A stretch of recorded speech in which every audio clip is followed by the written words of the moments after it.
Long, long ago, there lived in Japan a brave warrior known to all as Tawara Toda or my Lord Bag of Rice.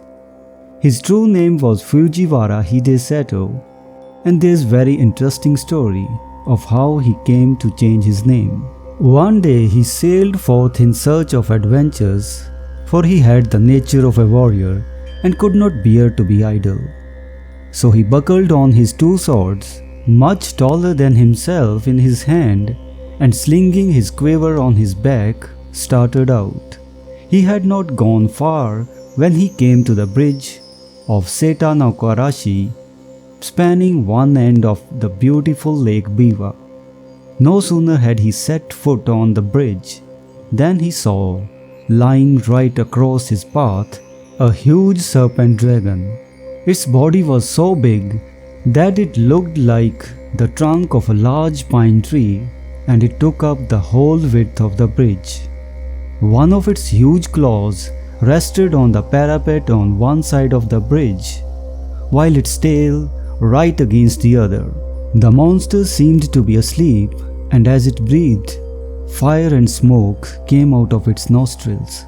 At first, Hidesato could not help feeling alarmed at the sight of this horrible reptile lying on his path, for he must either turn back or walk right over its body.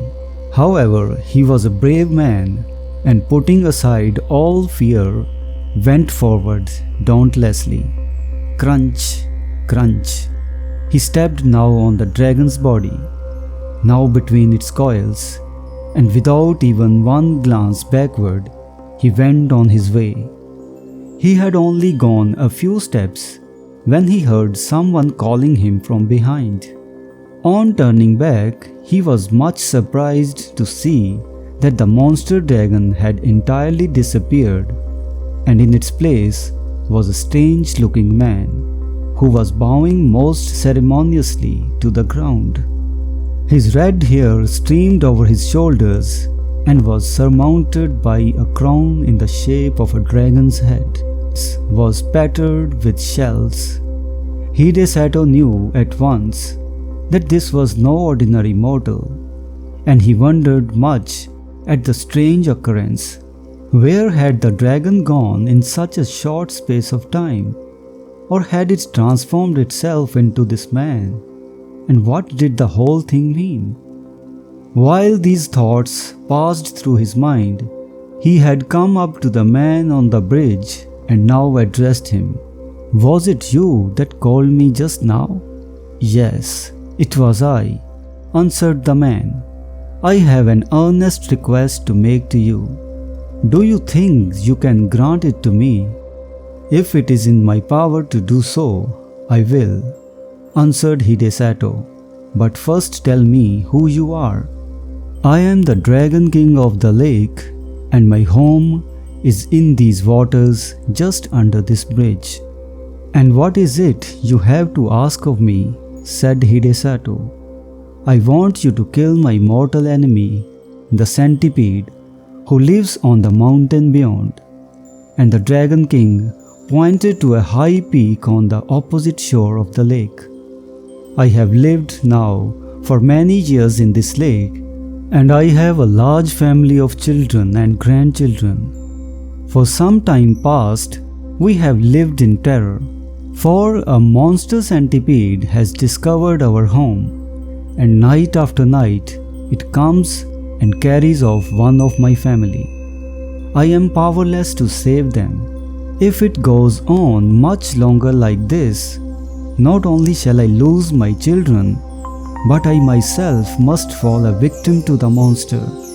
I am, therefore, very unhappy, and in my extremity, I determined to ask the help of a human being. For many days with this intention, I have waited on the bridge in the shape of the horrible serpent dragon that you saw, in the hope that some strong, brave man would come along. But all who came this way, as soon as they saw me, were terrified and ran away as fast as they could.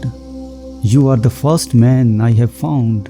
able to look at me without fear. So I knew at once that you were a man of great courage. I beg you to have pity upon me. Will you not help me and kill my enemy, that centipede?" Hidesato felt very sorry for the Dragon King on hearing his story, and readily promised to do what he could to help him. The warrior asked where the centipede lived, so that he might attack the creature at once. The Dragon King replied that its home was on the mountain Mikami, but that as it came every night at a certain hour to the place of the lake, it would be better to wait till then. So Hidesato was conducted to the palace of the Dragon King under the bridge. Strange to say, as he followed his host downwards, the waters parted to let them pass, and his clothes did not even feel damp as he passed through the flood. Never had Hidesato seen anything so beautiful as this palace built of white marble beneath the lake. He had often heard of Sea King's palace at the bottom of the sea, where all the servants and retainers were saltwater fishes. But here was a magnificent building in the heart of Lake Biwa. The dainty goldfishes, red carp, and silvery trout waited upon the Dragon King and his guest. Hidesato was astonished at feast that was spread for him. The dishes were crystallized lotus leaves and flowers, and the chopsticks were of the rarest ebony. As soon as they sat down, the sliding doors opened and 10 lovely goldfish dancers came out, and behind them followed 10 red carp musicians with the koto and the samisen. Thus the hours flew by till midnight, and the beautiful music and dancing had banished all thoughts of the centipede. The Dragon King was about to pledge the warrior in a fresh cup of wine when the palace was suddenly shaken by a tramp, tramp, as if a mighty army had begun to march not far away. Hidesato and his host both rose to their feet and rushed to the balcony, and the warriors saw on the opposite mountain 2 great balls of glowing fire coming nearer and nearer. The Dragon King stood by the warrior's side, trembling with fear. The centipede, the centipede! Those 2 balls of fire were its eyes. It is coming for its prey. Now is the time to kill it.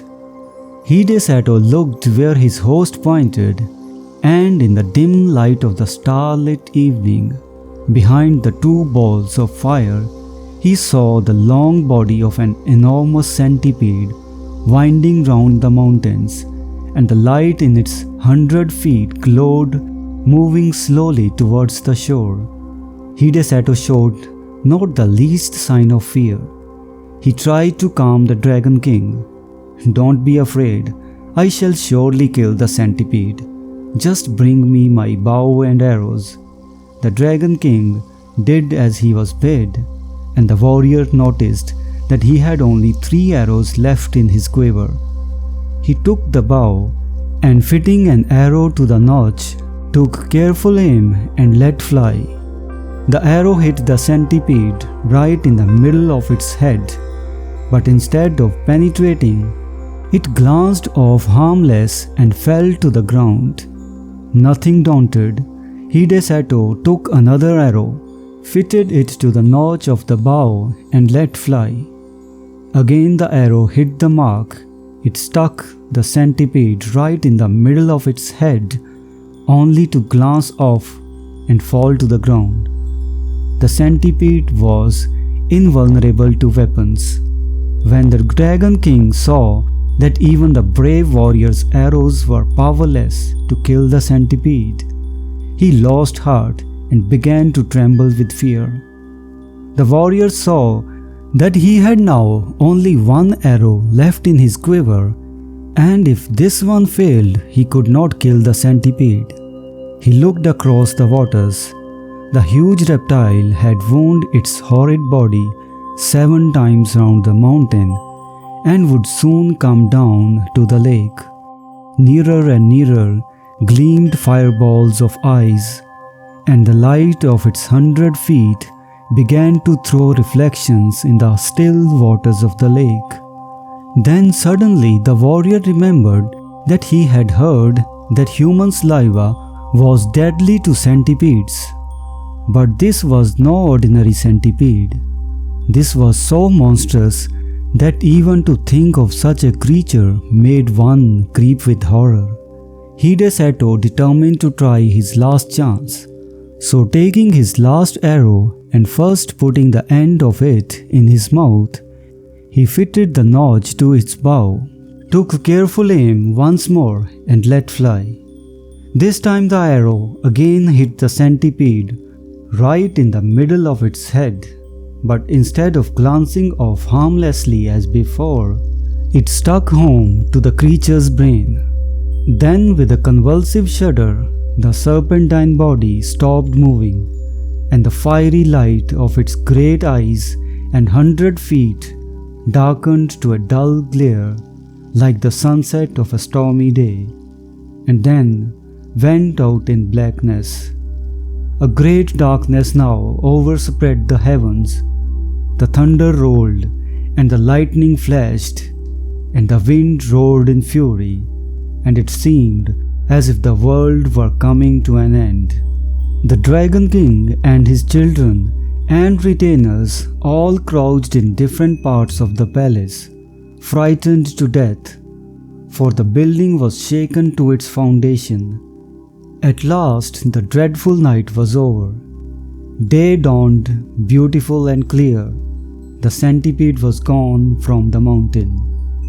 Then Hidesato called to the Dragon King to come out with him on the balcony, for the centipede was dead and he had nothing more to fear. Then all inhabitants of the palace came out with joy, and Hidesato pointed to the lake.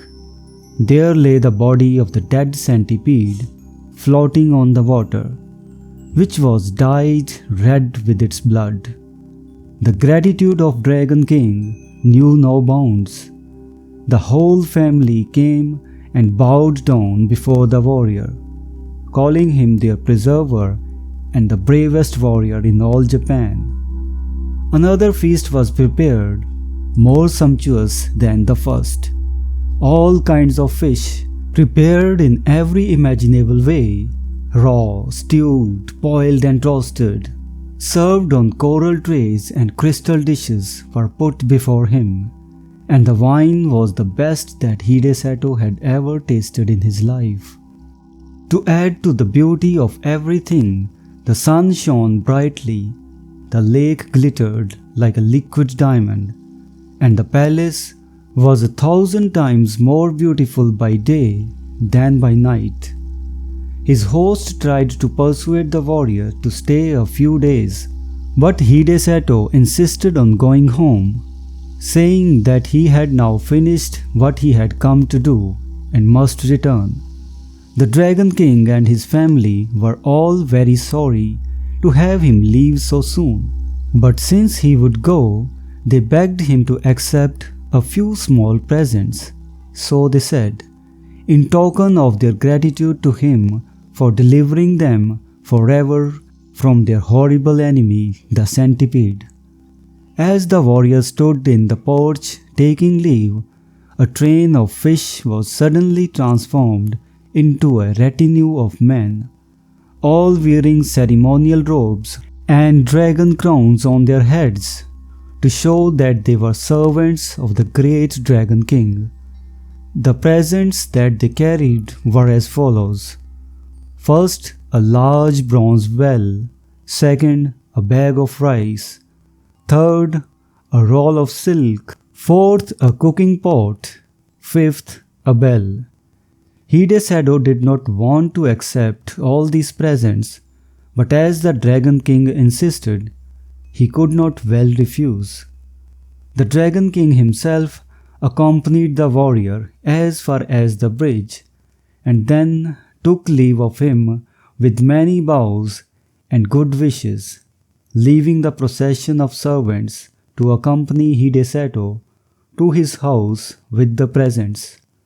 The warrior's household and servants had been very much concerned when they found that he had not returned the night before, but they finally concluded that he had been kept by the violent storm and had taken shelter somewhere. When the servants on the watch for his return caught sight of him, they called to everyone that he was approaching, and the whole household turned out to meet him, wondering much what the retinue of men bearing presents and banners that followed him could mean. As soon as the Dragon King's retainers had put down the presents, they vanished, and Hidesato told all that had happened to him. The presents which he had received from the grateful Dragon King were found to be of magic power. The bell only was ordinary, and as Hidesato had no use for it, he presented it to the temple nearby, where it was hung up to boom out the hour of day over surrounding neighborhood.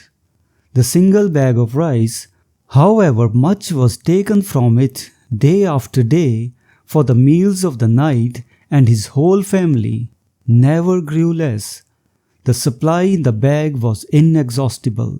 The roll of silk too never grew shorter, though time after time long pieces were cut off to make the warrior a new suit of clothes to go to court in at the new year. The cooking pot was wonderful too. No matter what was put into it, it cooked deliciously whatever was wanted without any firing. Truly a very economical saucepan. The fame of Hidesato's fortune spread far and wide, and as there was no need for him to spend money on rice or silk or firing, he became very rich and prosperous, and was henceforth known as my Lord Bag of Rice.